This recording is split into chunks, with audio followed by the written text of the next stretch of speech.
what's going on, guys? It's MaxMax24, and it is Tuesday, which means it's time for another Tuesday Talks. Before we get into that, please also remember to drop a like, comment, subscribe, tell your friends, all that jazz, all that fun stuff us YouTubers tell you guys to do. And with that, let's talk about this week's topic. So, this week, I'm going to do something a little bit different. I'm going to talk about sort of my childhood of playing games and the games that I grew up on. I know, I'm really old, alright? I'm entitled to talk to you about my childhood. I'm so old. But really, I'm only 20 right now, but games have changed a lot since I was a kid. Like, a lot, alright? We didn't have online games. We didn't have MMOs. We didn't have Fortnite, okay? We experienced other games that weren't Fortnite. So, you know, I'm going to talk to you about other games. For those of you who don't know, that there are other games out there. And the games that I grew up on. You see, when I was a little kid, my first console that I got, I believe, was a PlayStation 2. Now, before that PlayStation 2, I had to go to other people's houses to play video games, all right? I had to go to a friend's house, well, a family friend, to play their Nintendo 64, all right? For those of you who don't know, Nintendo 64 is an old console, okay? And it had wires, all right? There was no wireless controllers. They had to be wired in. I don't know if you guys know, but like, you see this right here, this is a controller wire, all right? They were like this. They were wired in. You see that? Wired in, all right? Just pretend like, you know when you plug your controller into charge? Okay, that's what they were. But they were always like that, all right? They were never disconnected. They were always plugged. I don't know if you're understanding this, all right? You might have to just look it up. What is a cord? What is a wired in controller? Because nowadays we don't have those, all right? Do you know your mouse? Oh no, you might have some wireless mice. I don't know how to explain it, but the controllers were constantly plugged into the console, all right? And if it didn't work, you would pull it out, blow on it, like that. You just blow on it, and you put it back in. And you pray that it worked. That's how you fix things. But yeah, on this Nintendo 64, it was not mine. And I was like 5, 6, 7, something like that. So, you know, I only played them a little bit. But I played Mario Kart on there. Mario Kart was great. Now, again, it was not like the Mario Kart on the Switch, right? It was completely different. There were smaller racetracks, way less characters, and the graphics were, at the time, I thought it was amazing, all right? But nowadays, I'm just like, what's that? What am I looking at? Okay, it looks like a fuzzball. I also played a lot of Pokemon Snap on that. Now, I personally, when I was younger, I did not fully grasp what I was supposed to be doing. I mostly just threw apples at the Pokemon, but I played Pokemon Snap, so, you know, go me. Pokemon Snap was a game where you went around and you took pictures of Pokemon. That's all you did. It was like an on-rail shooter, but Pokemon, because you just took pictures. I played those, and it wasn't until I got a PlayStation 2 that I really had games in my house. And this PlayStation 2 is my life, all right? You cannot separate me from this PlayStation 2. We had it wired in. It was plugged in. 3 cables, a red, white, and yellow cable. All to be plugged into the back of the TV. I don't even know if TVs have those cord holes anymore, but you had to do. It was 3 cords. Plug them in the back. You booted on that classic PlayStation, Sony, and then the praying. You had to pray because they would have the intro like logo thing for the PlayStation, and then you never quite knew if the game was gonna run. And if it didn't run, it would bring you to the memory card selection, which it had to have a memory card, all right? We had to carry on these little memory card things that you plop in the front. You'd plop it out, bring it to your friend's house, plop it in their PlayStation 2 if they had a PlayStation 2, and that's where your game data would be saved. But if your game did not load up, it would bring you to this little save game selection, like memory card selection screen where you could see what it was. What was it all in it? And you were just like, oh, gotta restart. You open up the console again, take out the game, clean it off a little bit. It was a disc. All right, I don't know if you guys know what discs are nowadays either. So a disc is like this round thing. It's got like a hole in the middle and it goes inside the console. You just stick it inside the console, and like that, it's not digital. All right, you don't go to a store. You don't download it from an online store. All right, we didn't have an online store for PlayStation 2. I know that's just crazy to think about, but there was no online store for PlayStation 2. Right, there was no really online games for PlayStation 2. But we had these things called discs, all right? They still sell them. If you go to like GameStop or Best Buy, if you go past the gift card section, you know, where you buy like the Steam gift cards or the PlayStation or Xbox gift cards, if you go past that section and go to like where the console section is, if you even go to a store, all right, first you got to get in a car and go to a store. But if you manage to go to a store and you go past the gift card section and go into the video game section, they will sell these things called discs. They're in these cases, and you open up and there's discs in those. It's crazy. It's crazy. I mean, it's just amazing. But that's what we had. That's all we had. There was no digital games. So we would put those in, pray to the PlayStation gods that the game would work, and I played the hell out of games, all right? I played Lego Star Wars 1, 2, Lego Indiana Jones, all right, so far, it's like mostly Lego games. But Lego Star Wars 1 and 2 were the best, okay? There was the Lego Star Wars 1 was the first 3 movies, the prequels, and Lego Star Wars 2 was the sequel, the original trilogy, all right? We didn't have the sequels. The sequels didn't exist. But these 2 games were literally my life, okay? Again, I was young, so my older sister, had to help me with, especially with the pod racing level. If you played Lego Star Wars 1, you know the pod racing level.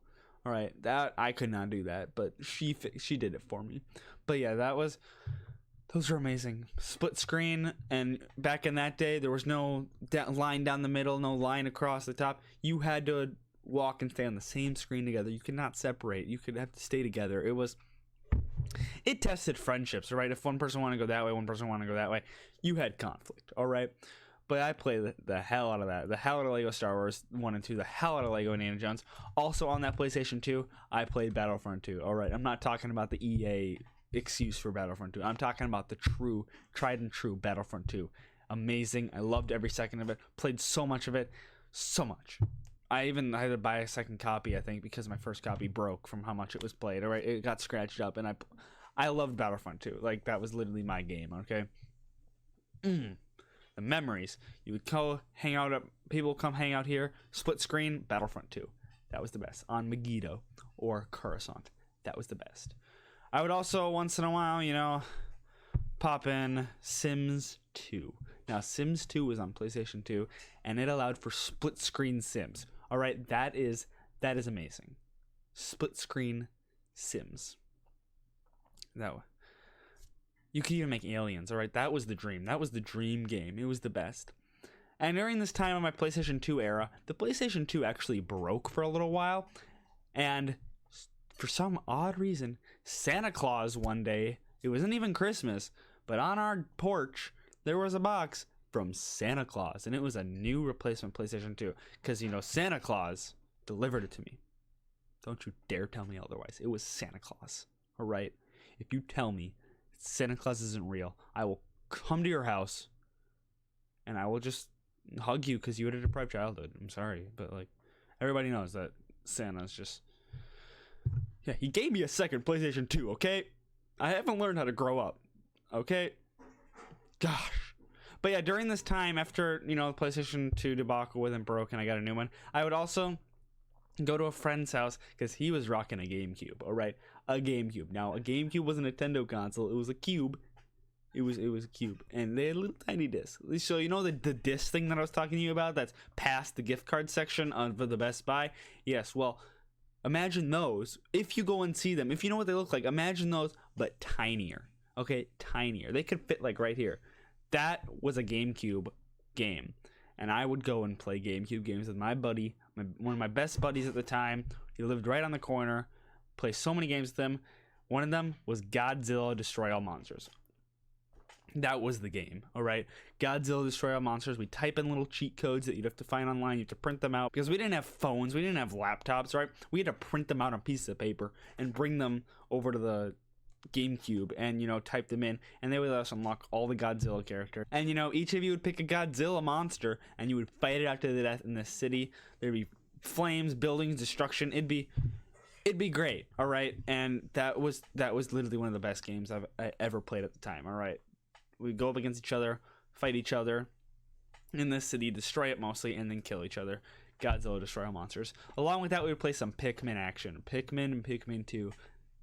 Now, mostly my friend would play and I would watch, but that was a journey. That was a journey. It was It was great. And then also one of my cousins had a GameCube, all right, and I would go to his house and play some Smash Bros. Melee, all right. For those of you who don't know, Smash Bros. Melee was the second Smash Bros. Game, and Smash Bros. Melee was the best, all right. I would play Smash Bros. Melee with my buddy, with my cousin for so long. He would beat me constantly because, you know, he had it, I didn't have it, so, but it was great. And then a little bit later, the Wii came out, the 360 came out, in the PlayStation 3. My household got a Wii, all right? It's sitting back right there. It's sitting right there. The Wii. See, right? It's still the same Wii. We played, oh God, I mean, that was my console, all right? PlayStation 2 was the starter console, and the Wii was our console. We had so many games for the Wii. One of the big ones was Smash Bros. Brawl, all right? We played Smash Bros. Brawl. When I knew Smash Bros. Was on Wii, I had to get Smash Bros. You know, I had to show my cousin that I'm better at Smash Bros. Than he is, and I played so much Smash Bros. Brawl. My older sister completed the story mode, Subspace Emissary. I completed nothing, but, you know, I played it. Another big series that I absolutely loved on the Wii was My Sims. The My Sims series was a Wii series. It was My Sims, My Sims Kingdom, My Sims Agents, My Sims Sky Heroes, My Sims Party. The My Sims games were a great time, all right? They were like they were made by the Sims people, but they were much kiddier, kid-friendly. You actually did like missions and stuff you got to build, and they were a good time, all right? I enjoyed every single one. My sister and I had a rule on My Sims Kingdom. I could not get ahead of her. It was her game, so I was not allowed to go ahead of her. So you went to like new islands as you progressed, and once she got to an island, I could do the island before, but I could not do the island she was on. I had to wait for her to go forward to the next island, and then I could go to that island. I was not allowed to get ahead of her, which, you know, now that I think about it, that was not nice, but, you know, it made sense. Okay, she didn't want me to spoil it for her. It was the same with My Sims Agents. My Sims was the only one that I played that she did not play, so, you know, I was riding high there. I could do whatever I wanted, all right? Free from the older sister. That was great. We also, on the Wii, played a lot, and I mean a lot, of Dragon Ball Z Budokai Tenkaichi 3. Me and my buddies would constantly play that. The ones who didn't even know what Dragon Ball Z would play that. It was a 3D Dragon Ball Z fighter. You would play all the characters fight. We loved it. We still once in a while pop it in to this day when they're here, and we love Budokai Tenkaichi 3. If you don't know what Budokai Tenkaichi 3 is, you should look it up. It was literally a great game. All right, I loved it. And on the Wii was actually my first M-rated game that I ever got. All right, that was a dream come true. When I was told that I was getting an M-rated game, when I got it gifted to me, I think it was on Christmas. You'll never guess what it was. Call of Duty Black Ops 1 for the Wii. All right, I was in heaven.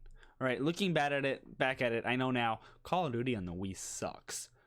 But then I was in heaven. My first M-rated game, Call of Duty Black Ops 1 on the Wii.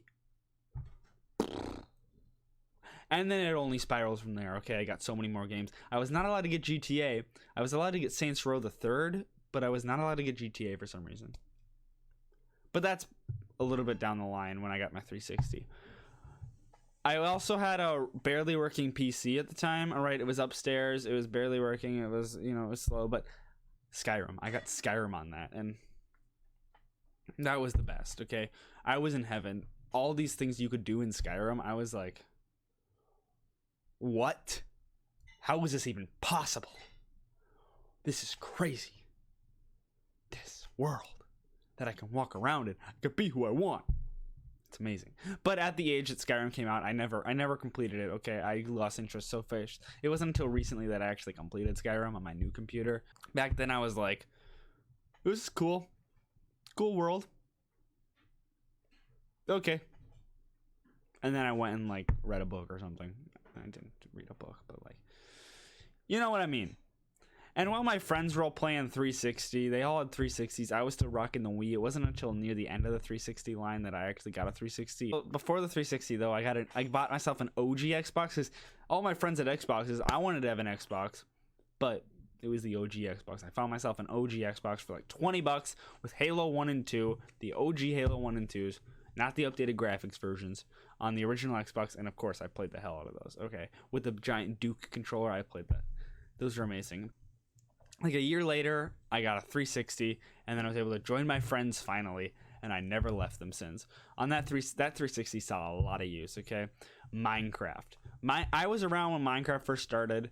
Okay, I got it around middle school for a crappy little laptop that I had from my dad, and you know, I played Minecraft on it. I loved Minecraft on that, but it wasn't until the 360 version that my mind just blew. Okay, I played it on the 360. We played so much of it on the 360. We were there when they added creative mode to the 360. We had an awesome survival world on the 360 that we built so much, and then creative came out and we built even more. We spent hours on that. Some of my best memories are me and my best buddies spending hours on the Minecraft on 360, building and building and building. Those were the memories.